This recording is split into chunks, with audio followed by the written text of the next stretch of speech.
Mira Business FM. The sound of success.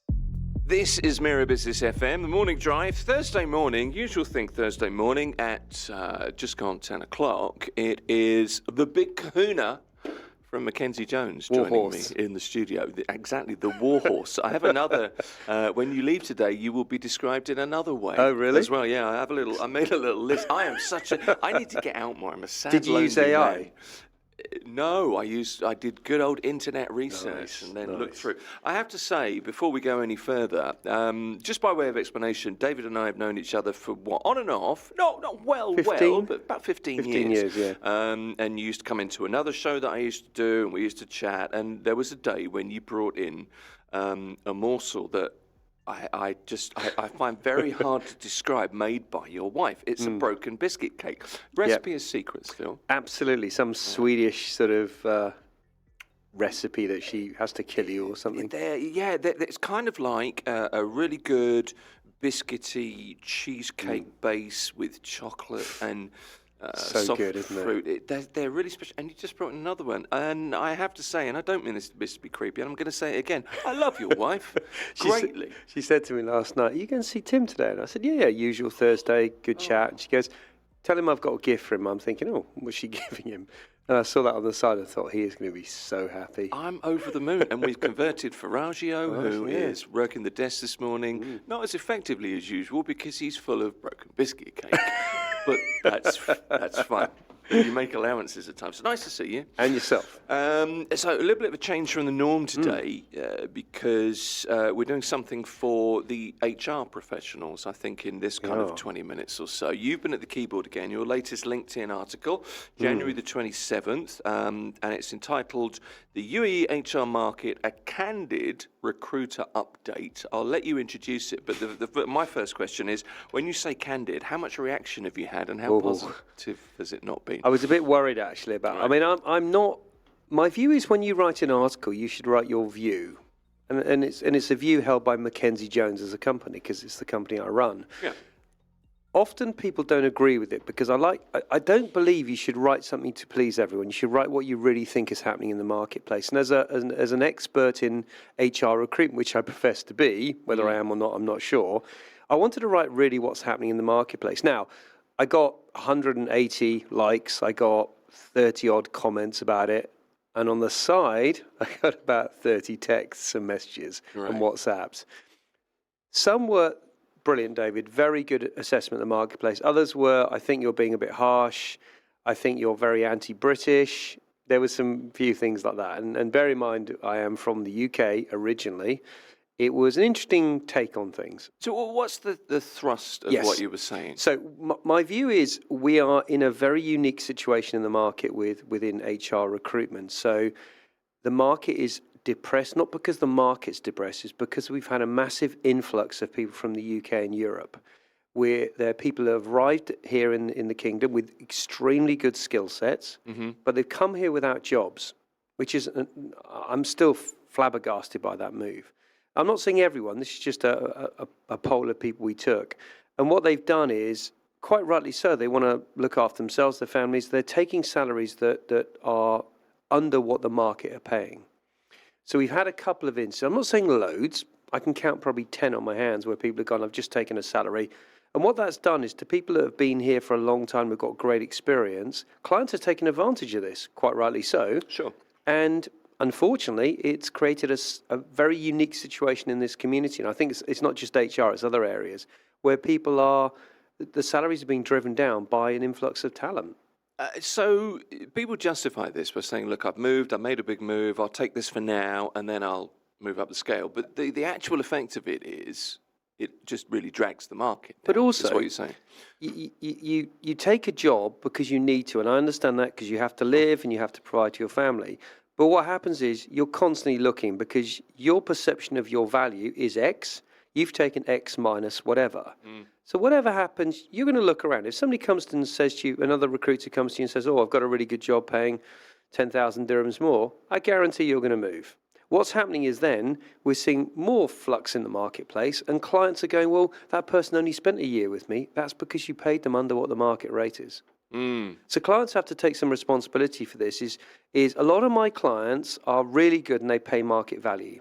But some in this current market are taking advantage of this talent coming in and are paying below market value. What will happen? That will bite them at some point because that person will leave, and they'll leave because they're getting more salary. Well, once you go cheap, you're cheap, aren't you? Absolutely. Isn't and the also, wisdom? you're not valuing that person's experience. If they're coming into the market. Now, the problem is if you're coming into the UAE with no UAE experience, you're admittedly at a disadvantage because we have a very strong HR community here of very good talent, various nationalities. I'm not saying the UAE nationals, they're Brits, Americans, Filipinos, Pakistanis, Indians, etc. They're all really talented and they know the market, they know UAE labour law.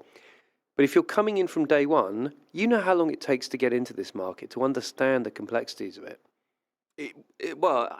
It strikes me as being very hard to. I can't imagine now transplanting myself from London to here again. I mean, I did it, but I don't really want to go through that again because it is a very different world. It's a tough one. I mean, it was tougher when we first came, admittedly, because there were no processes, no procedures. Do you remember going and getting your driving license? You had to go and do the eye test, and the guy says, "Can you read that?" You go, "Yeah." I never had that, but it was a very different world. It was in a those very days, different world. Well, I just renewed my visa, and it was just simple. I was just like, "Is it done?" They're like, "Yeah, it's finished." The UAEs are like it's amazing. It's gone light speed in terms of technology, and compare it to our home country. They're miles ahead already, and they've only been established 70 or 80 years in reality. I more than miles ahead, to be honest. But I get the feeling, and this somebody said this to me. Well, you're just bashing the Europeans and the Brits now, aren't you? And I'm like, no, I'm giving you a factual representation as a recruiter of what's happening in the market. Well, if you have 10 examples off the top of your head immediately, then that's more than anecdotal evidence, isn't it? If you've got real and it will change. Examples. It will change, by the way, because what we're seeing now is the surplus in the market. People are going back because they've realised that, unfortunately, I think if let me take the UK as an example. There was all this. UK is going through a tough time. You know, we have a tough political situation, and things are not easy if you're working there. But everyone thought the UAE would be fantastic, and it'd be great, and it is a great country to work in. We love working here, but suddenly when you get an influx of 17,000 people in 1 month. I think September's figures last year, the UAE can't cope with that. There aren't enough jobs here. No, okay. And the thing is, you're on the front end of this. You see this way before, the likes of I would see it. Most of us would see it. So the problems that, happen a couple of months down the road, you started seeing last September, I suppose. Well, we saw it, I think, in early June last year, Okay. And what we mustn't get is some really good talent coming here. Really good. I mean, exceptional talent from UK and Europe. But they need to understand how this market works. And UAE, despite the veneer of it being a Western country, it's not a Western country. It's a Middle Eastern country with different laws, different religions, different societies, and different ways of working. And you need to learn that. It doesn't take long to learn it, but you need to apply yourself to learn, about the UAE labour law. You also have to be ready to accept a change as well. And I think for a lot of people, and we talked about this earlier this week about real estate professionals, the advantage of local knowledge, the real advantage of local knowledge, not just because, you know where things are, but it's also great to, you ingrain trust when people think, oh, this guy really knows what he's talking about, understands it. You know what the difference between ranches 1 and ranches 2 are? Simply put, it can be as easy as that. Yeah, quite right. But it's just, small things, the way you would accept hospitality or whatever, however you need to fit in. So if you're in HR at the moment, for a human resources professional listening to this, what are the tips that you would give? Again, it's the one I keep. I'm a bit like a, same trick. A broken record? A one-trick pony? It's a bit harsh, but I'll go with that. A warhorse. A warhorse, a one horse. So I think this is all about longevity and about consistency. So if you're an HR professional in the UAE and you've got experience here, you are on a winner immediately because you just have to make sure you look at your search as a long-term, constant process. Keep looking, keep talking, keep engaging, and you will get a role. I mean, I thought this first half of the year would be quiet. The first week was deathly quiet. Second and third week, oh my goodness me, it's so busy. Really? Which I'm super happy about because I'm an optimist and I believe that the world is very rose-coloured and everything's good. But at the beginning of the year, I was thinking, oh, this is going to be one of those bad ones. So at the moment, you're thinking you must be like a nice problem to have, really. I'm a happy recruiter. Have you ever seen me sad though? Let's be honest. I don't want to put a downer on this, but I think there is always there's always silver. There's always silver streams places. You've got to hunt for them. Okay. So, well, it's a good way to be. It's a positive way to be, and I think that's quite an infectious thing as well. But I guess you have to accept that there are more people here. There is a lot more competition. It's going to be harder. You may not make the money that you thought you were going to make, or you think you deserve, maybe. So you have to accept it, don't you? That's a good point. The new reality. I remember when I bought a house here in Arabian Ranches 1 back in 2004. Right. It was X amount. Then it went up to about $1 billion, and then it went down way below what I paid for it. And I'm like, oh goodness me! And now I've sold it last year, so I'm a happy man. Right. Same in the job market. You may have come in here as an HR director on 70, 80,000, but the new reality is probably it's going to be more around 60 now. Okay, substantial. Yeah, right. Some are paying up there, but you've got to remember a lot of multinationals now are not basing their HR departments here because it's too expensive to have their HR teams here, where they can base them in Europe. Now, what that does mean is they don't have such a good grip on the local market and the local knowledge. So some of these big multinationals are paring down their HR teams and basing the senior people overseas in their countries, and then they're having a representative HR person here. So we're seeing a lot of that. Okay, so one of the things that in your article that really jumped out to me was don't be a one-trick pony, don't be a warhorse, but specialise. Absolutely. That leapt off the page because there's a crosshead there, your little subheading, specialise, but it's the word you chose to use with that, ruthlessly, that leapt off the page to me. Because you can't be all things to everyone. Yeah. I know that there's an HR generalist, there's a term, an HR generalist, which is a person that comes into an organisation, typically a smaller one, and does everything from payroll to comp and pens, which I know you love comp and pens. I like a comp and pen. ER, all the other bits, learning and development, etc. But now what clients are looking for is they have a specific problem. It could be a learning problem. So they won't go to a generalist, they'll go to a learning and development specialist. Or if you're a comp and pens person who really understands about what's going on in this marketplace. Are the salaries going up? Are they going down? What components of the package should you include, like healthcare, flights, housing, schooling, all those things. So you've got to really know your stuff, and you've got to be a practitioner of that, whether it be learning, HR ops, ER, organizational development, all those things. Sorry, I'm using acronyms here, but you get my gist. No, I'm with you. The other thing was quantify everything. So this was kind of the next paragraph in the article. And this applies pretty much across everything. Unbelievably to you, perhaps, when you come in, I often do some research. I know. I genuinely think you do, because some of the questions you ask me, you're thinking, where did that come from? Was that AI? I always think it's AI, but I think because I think you're genuinely interested in this. So I do think you sort of listen and you understand and you investigate. Well, I try to, but I think in reading ahead of today, one of the things in a number of articles was this year, and it's really kind of specifically, this is how you need to be in 2026, is when you prepare your CV, you have to get across business impact. You've got to be able to tell people, I did this, bottom line this, that you've got to have instances. And that goes very well with your quantify everything paragraph in your article, because you've got to stay on top of things. And this is not about shouting achievements from the rooftops. Yep. This is about quantifying your effect positively on a business. Absolutely. If you look at who interviews HR people now, used to be the HR director and maybe the finance director. CEOs are now part of that process. Right. Why? They want to see, what are you going to do to add value to my bottom line? That's the phrase, add value. Yeah, how is HR going to add more revenue to our organisation through retention of good staff, acquisition of new people, all those things, you really need, I mean, HR is becoming a lot more commercial now. So we have a title now in HR called Commercial HR Director. Right. Or Chief of Staff. That's a new one. That's sort of, it's a hybrid now. So it's an HR Director who's moving more into a Chief Operating Officer role. So now they are getting a seat at the top table. So a Chief of Staff is like a Sergeant Major type role. That's the one that whips everybody into shape. You know this. My son's a Marine. I said, who's the most important person in the Marine battalion? He said, Colour Sergeant or Sergeant Major. Okay. I said, why? And he goes, he's the guy we follow. He's the guy the officers listen to.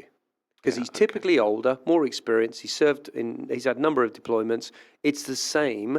If you look at an HR person now, they're seen as sitting there between the CFO and the CEO, and it'll be the Chief of Staff or the HR Director. And they're seen as the person that can motivate the people internally, retain the great staff, and keep the culture right. Culture is a key thing these days. It's an interesting point you make. Do you remember when Amazon first came in here? It came from a company called Souq.com. Right? So I remember going to meet Souq.com one afternoon, and I did an interview with a few people there, and I also went kind of behind the scenes. The guy in there, English guy, very military bearing. I forget his name, and it will come to me at some point. But he was there, and he was the guy in charge of the fulfillment center, the distribution center. Sergeant Major kind of character. But I think lots of companies would do well to learn from that kind of attitude, that you need this person that bridges the gap between management and worker on the shop floor kind of thing, you know. We have Which is what you've just outlined. We have this analogy in business generally. Not everyone is a leader. You need foot soldiers. For sure. So in my business, are all my people going to conquer the world? Absolutely not. Do I look for those people? Yes, but the majority of my people are people that work hard, achieve good results, but they never want to be the chief exec. Because they're the people that do stuff. They get stuff done. They work hard. They engage with clients. My supercharged people are out going, talking to clients, doing all that sort of stuff, which some of those other people internally never want to do. So you need to know where you sit in life, where you want to become. And I think as you get older, you realize eventually you don't want to become a chief exec. You don't want to be an MD. You just want to be really good at your job, hence specialization. I see people now, there's a really lovely lady called Sarah who works for the MOD. She's head of L&D. She really knows her stuff. When you talk to her, this isn't stuff she's read, it's stuff she's done. So when you ask her an issue about L&D, she knows an answer, not from reading thousands of books, from having done the actual job.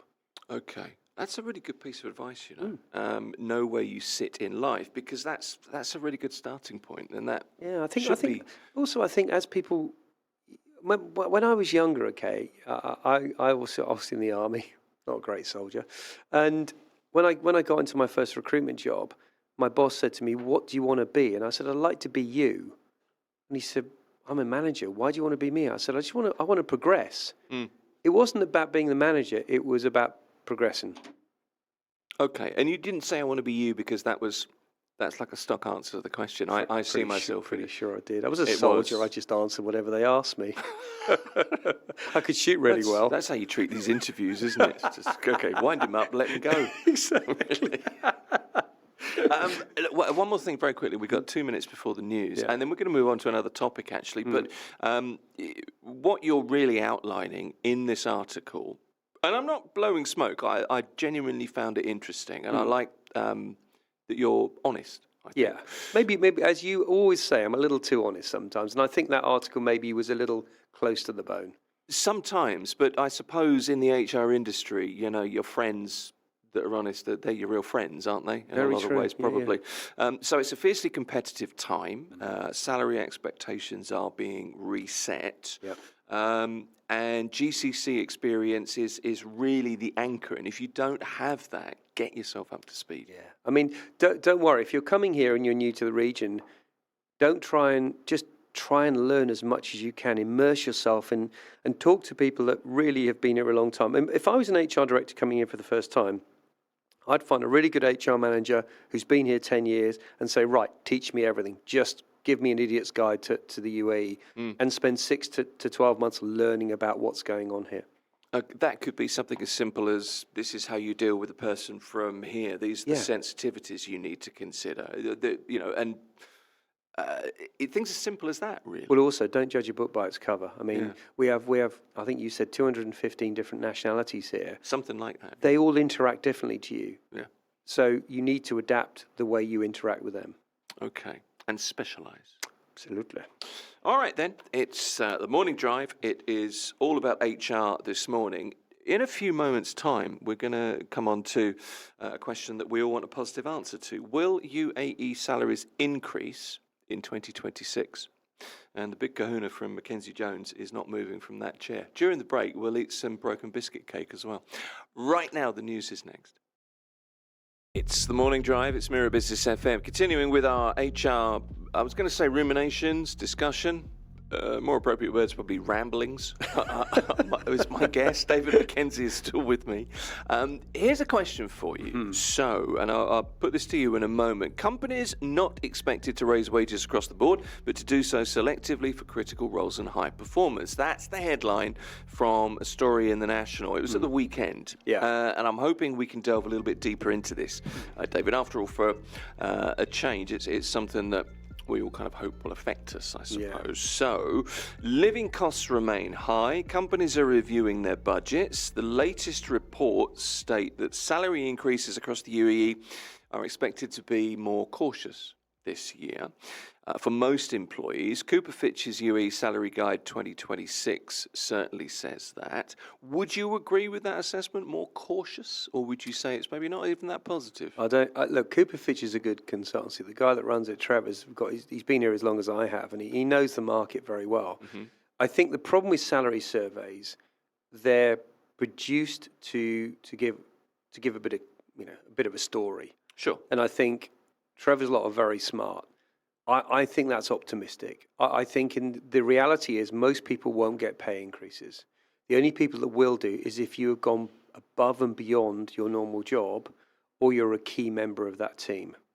Okay. So what I suggest to people if they go in to have those review discussions, which will be happening now or at the end of March, depending on what industry, and banking's end of March, the discussion you've got to have, they say there's no pay review for this year, you've got to accept that or fight back, whichever you think is right.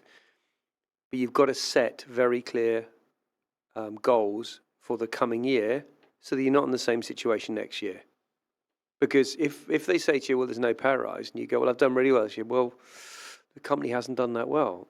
If you say, well, actually, I had 5 KPIs that you agreed last year, I've hit all 5. So you've got an argument why you should have a pay rise. For sure. So the thing with pay rises and the whole discussion around, it's a very emotive subject, isn't it? Because you go, well, Tim, you're paid X and I'm paid X. Tim's, I think, is as good as me. I should get the same as him.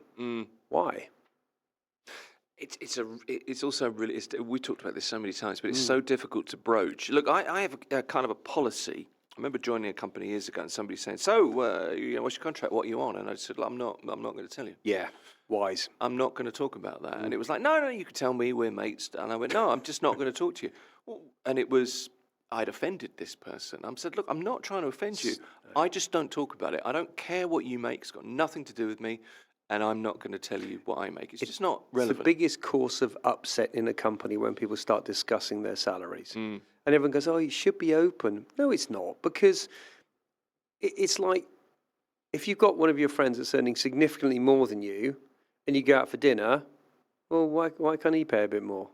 It's not how it works. No, it isn't. No. And it's not how it works in the corporate world either. This is not George Orwell. Some people are more equal than others. You know that. You've heard the expression. Have you ever read Animal Farm? I've read Animal Farm. Exactly. Animal Farm was a really good analogy about when we won't talk about what it was, but the reality is that everyone thinks they're the same as the person sitting next door to them. No, you have different values in an organisation due to your contribution, your rarity of skill, whatever. So never discuss your salary with anybody in your company. It will only cause issues. It's a good point. It's a bit like somebody saying to you, why are you in the kitchen cooking? Why are you doing that? And I always think, well, can't you cook? Why can't you cook? What's wrong with you? You're looking at me, I can't cook. Really? Yeah. You do great broken biscuit. It's not me. You deliver broken it's biscuit my wife. cake. Yeah, but you could start a delivery service. She's a great cook. But I've got a mate who's like you, loves cooking, and he thinks it's a great de-stressor, and he uses it for that. Yeah, no, quite right. We've got slightly off topic. We here, have, haven't as we? usual. However, we'll come back to it. So this year, modest raises. You're not so optimistic about. I'd love it if every company gave I think the growth forecasts are about 4.3% for non-oil revenue in the UAE. I think companies are struggling still here. I don't think every company is doing really well because we've got certain pockets like real estate and oil and stuff like that. But normal day-to-day companies are struggling from inflation, from a slightly unusual market out there. I mean, the benefit of being in the UAE, because of the chaos going around us globally, we are a bastion for people coming in here and actually creating companies and creating wealth. It's slightly artificial. But there's a lag there, isn't there? There is. We have population growth here, which certainly outpaces the rate at which companies can get up and running. And Absolutely. you need work now to make money now. So the competition's increased, clearly. Specialist roles, in-demand sectors could see some strong pay growth. And that's me reading a number of different articles that seem to kind of correlate. What kinds of specialist roles and what... would you put forward? And what about in-demand sectors? Okay. I mean, you're spot on by that. That's exactly what it is, because if you're a specialist, you have a value attached to you. So, example, we talk about the one we love, comp and bens, which is compensation benefits. For anybody who doesn't know HR, these are the people that define your salary, remuneration, whatever in the company. That's a very general term, but that's what it's about. They are in really hot demand in the GCC because they're the people that can make a company flex their packages. They're very much about how they can get the best people on board without paying a fortune and retaining their good staff. So they're really commoditized people. But if you look at the growth industries, they're pretty much standard ones. Cyber is going through the roof at the moment. AI, everyone talks about AI. Still nobody's quite sure about what AI is going to do to us. But there are, the big companies like Mobile in Saudi Arabia, Etisalat here, or Ian, sorry, they're all recruiting these people now and starting to develop them. But if you look in the hospitality area, I mean, because we've got a massive boom in hotels here, GMs in hotels, there's a shortage of those people at the moment. Yeah, that makes sense. And if I look at the sales market, which is one of my team, Hafsa runs that, she's always looking for good Arabic salespeople. There's a real drive, by the way, in this region for Arabic speakers across all areas. And obviously, if you look at our business, we've got 40-odd people, at least 30 work in our RPO business, and all they're looking for are UAE nationals or Saudi nationals. Okay. Other areas AI is one side, but cybersecurity, obviously, and if you're in that area, data analytics, I suppose, as well, is another one. Then we're a financial hub, so finance, that's never going away. But also compliance is something else, I guess. I think the banking industry has taken a bit of a slowdown at the moment because it was really, last year was rocketing away because of the interest rates. Because the interest rates are going down, banking naturally, because of how they start to slow down a bit. So we're seeing some of our big banking clients slow down hiring, but there are key areas in there: compliance, AML, anti-money laundering. Yes, those sorts of areas which are very specialist and very niche. Forensic accountants. These guys people are geniuses. I mean, they can find numbers where you wouldn't be able to see them as a normal accountant. Have you seen that Ben Affleck film where he's a forensic accountant and he's also a hitman? Oh, The Accountant. It's called The Accountant, yeah. And there's a second one, I think, as well. I don't like the second one. It's a bit rubbish. Okay, well, I wasn't looking for a film review. We've merged segments there? This is I don't know. So going back to key areas. 15 years. So the other bits that are really good is, Saudi slowed down a bit. Due to PIF restructuring their budgets, obviously the decline in the price of oil, etc. So some of the PIF projects are starting to go on hold. Murabea Square has just happened to go on hold, which is that big gold block thing. Is that part of the line? No, line's different. Yeah, line's Neom. Right, okay. Neom, which is more. Okay. Yeah, I won't say what, but because I spend a lot of time in Riyadh. That's being reevaluated.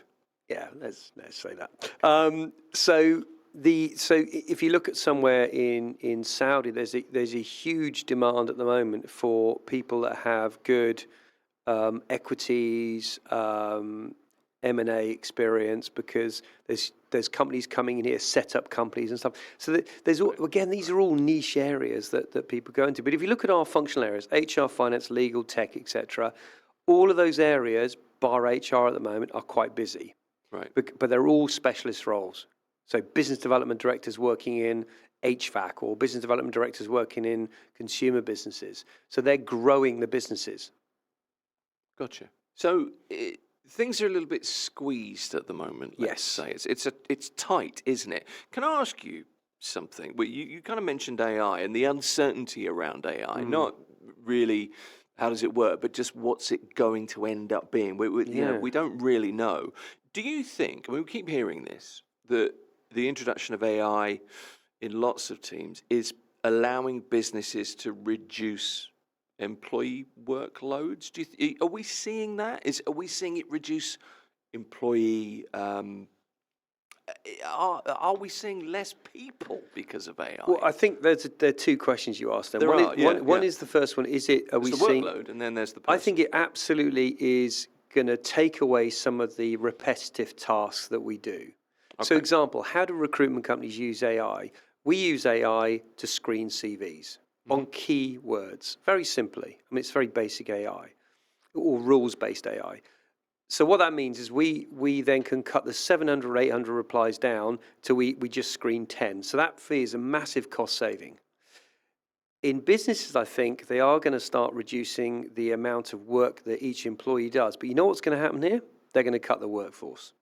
Okay. Because you don't need such a big workforce if AI is taking some of that heavy lifting. And the emphasis is on heavy lifting. AI at the moment is not going to replace people. It's going to replace repetitive tasks. So example, there's a really good one. I saw, I love it, it's on Instagram. It was firefighting. I follow the firefighting channel for some inexplicable reason. And I need to ask you why. I don't know. I think I saw a video and I liked it. You just like firemen? No, I didn't. Right, I knew you'd go down that route. I know. So they're now using drones to put out fires in very high buildings because you either use a helicopter and these drones are massive. They're like cars. Yeah. But the efficiencies on those things, they're now carrying like hoses and they can put fires out in buildings. So the response time between a tender or a fire engine and a drone is literally half the time now. I mean, a drone will put it out very quickly because it's very precise.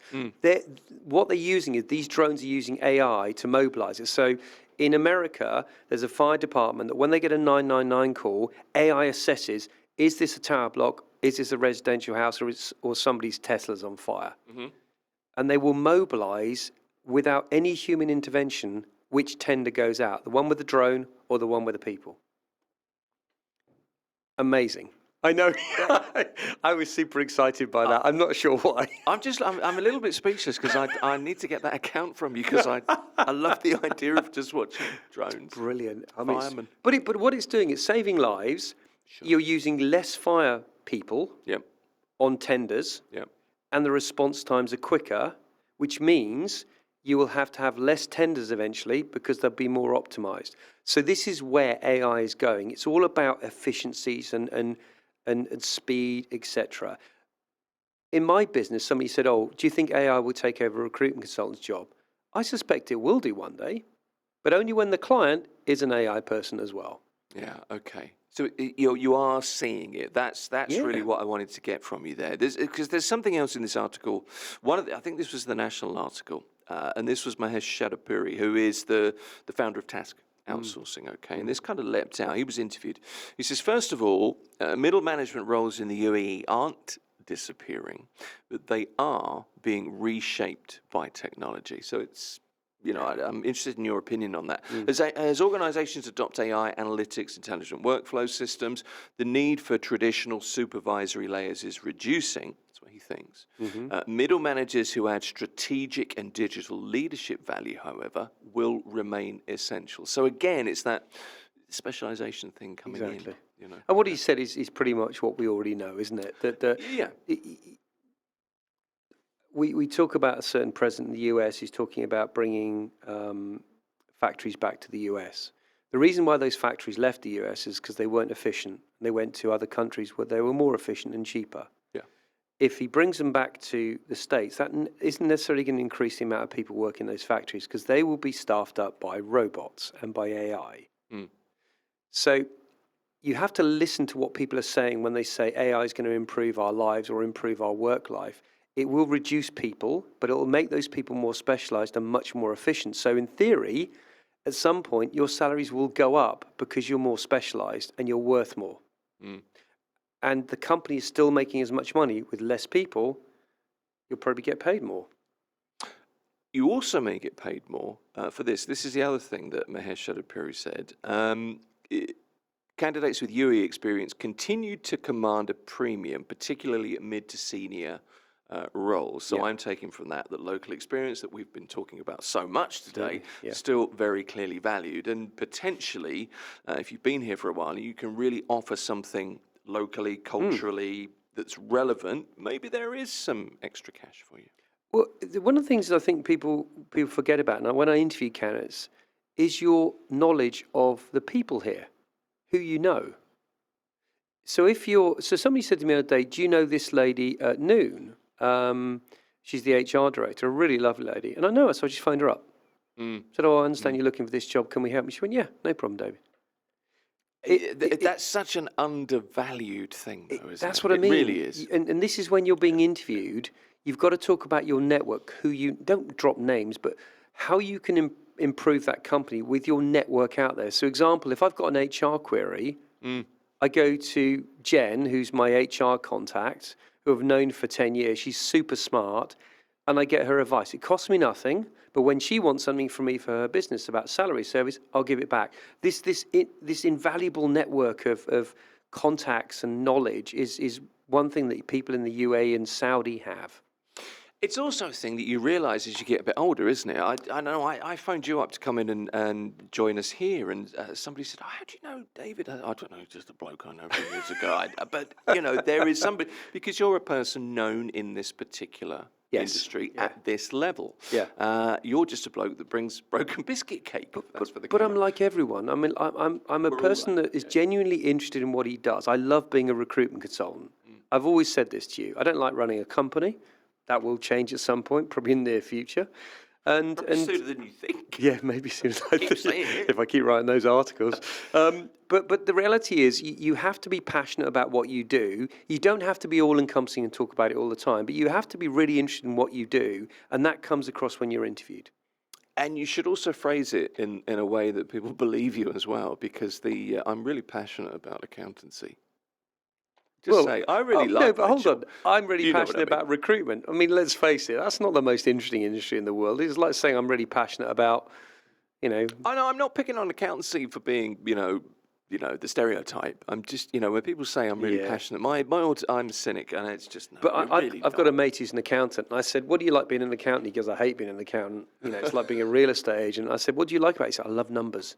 I love numbers, how they work and how they magically can transform a business from making no money to money. I love being able to dice up and when he talks about it, I'm like, whoa, that's really interesting. See, that now I believe you. That's engaging. Exactly. But that's what I mean. Any job you do, I'm a recruiter. Let's face it, it's not the most interesting thing in the world, but I deal with people, and people are fascinating. And if you can unlock the code of what somebody's trying to say to you, you can get them the best job in the world. But you have to communicate. You have to take somebody and go, right, this is where your strengths are. Don't talk about that other rubbish. Talk about this.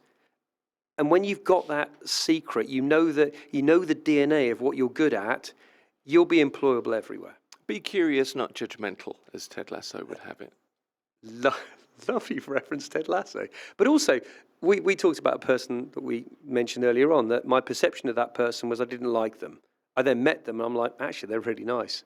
Yeah, well, that's interesting, and that's interesting that you pick up on that this morning, because Heather Mills was here. She was married to Paul McCartney, Sir Paul McCartney, and she's in, healthy food, brought in lots of food. She's here at Gulf Food. She's talking about things that she's doing, and the interview was confirmed yesterday, and I was sat yesterday afternoon thinking, I told you this. How do I approach this? Because I'm coloured. My vision of her is coloured by tabloid reports from 18 years ago. Yeah. And she was vilified in the press, and I think had a really tough time. Yeah, she did. Didn't she? And in many ways, you could argue that in some ways it's justified because you marry a national treasure and you get divorced from a national treasure, but is it really? So I'm not sure. So I thought, no, I'm going to leave that, and I'm not going to judge her. But it's difficult not to, isn't it? I mean, it's very hard. There's a real estate company here we don't work with because the values are wrong and they don't treat people properly. And whenever I see people from my immediate impression is you're rubbish. I saw one of the guys from there recently, and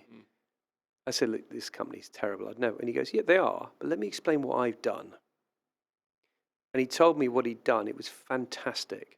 So sometimes you need to, when I talk to clients, forget about the brand, look at what the person's done as a particular role. Okay, so one of the important skills, I guess, in HR is to be able to look beyond. You need to be able to read between the lines. Don't judge a book by its cover. It's always the case, isn't it? Okay, well, let's get back to whether there are going to be salary increases. I'll just let me give you the range here. Cooper Fitch. What we expect is they're going to be smaller, they're going to be more selective. You're not so sure that you should be that optimistic, but the range is from something like 1.6%, that's the Cooper Fitch survey, to 4.1%, depending on which metric, which survey you look at. Probably right, yeah. That's the average employee. Growth, that realistic or not, if I was to put you on the spot? I would say the bottom end of that spectrum. Right. We look at the GDP growth, it's in single digits, and it's the lowest single digits. So if anyone's going to try and ask for a 5 or 6% pay increase, you've got to have very good reasons why you're going to get that. And the only reason you do that is because you've preset at your first appraisal what your appraisal will be for this year. If you don't do that, you can't just say, well, I'm worth it. How? What have you done? Show me what you've done. So whenever you go into a pay review, you need to work a couple of weeks in advance. What have you done to add value to this company's bottom line? Give figures, give empirical evidence of what you've actually done. And that's what lots and lots of the wisdom is at the moment for 2026. It's that what is your impact? What's your potential economic impact on this organisation? Do you know, there's one more question I wanted to ask you. We've got 2 minutes, and this is something that we've been reading a lot about. Minimum wage requirements for Emiratis now in effect, of course. How is that, from what you're seeing, how's that influencing overall salary structures in the private sector? Is it? Remember, it's a very small percentage at the bottom end of the market. So I don't think it affects my market particularly because I'm mid to senior. But what it will do, in essence, most companies are going to have an increased salary bill because they're paying the same people 2,000 dirhams more. Yeah. Which, if you times that by 20 or 30 or 100 or 1,000, it's a big chunk of cash. It has to come out on the wash at some point. It does, doesn't it? And then that's what you've got. You've got to say when everyone goes into their pay increase. Well, I'm worth it. Well, what about the other 150 people in our business? If you increase everyone's pay by 4%, and your business isn't going up by that much, it's you've got to think about the bigger picture, not just yourself all the time. Although it's all about you. So unless you have prepared for your pay review, and you must prepare, don't go in there and say, well, I think I'm worth it. If I was your boss, I'd go, tell me how. What have you done to do that? Yeah, I'm trying to think. I don't have anything. Well, luckily I'm not doing your pay review. I know, it's good that you're not. I hadn't prepared for this. It's not in my notes. Not in your AI notes, you mean? No, he said. But that's a really good topic, actually. It might be something that we could do next week. Yeah, perfect. We could do like a live, this is how you should do a pay review. Absolutely. I'm very happy to make the mistakes. Perfect. I don't get reviewed, so my pay increase this year is 0. Yeah, okay. Well, you can be the good cop, bad cop, and I'll be the good cop. Nice. All right, then. David Mackenzie, I hasten to add, is top banana at the recruitment firm, Mackenzie Jones. All right, there'll be another euphemism for you next week. It's been great to have you here. Thanks for coming in. Looking forward to it. Appreciate it. Mirror Business FM, it's the morning drive. Get in touch with us at the show. Tell us what you think across social media. You can find us easily. Like, subscribe. We enjoy that and appreciate it. Everything we do is available to listen and or watch again on the website, on YouTube, wherever you get your podcast. It's Mirror Business FM.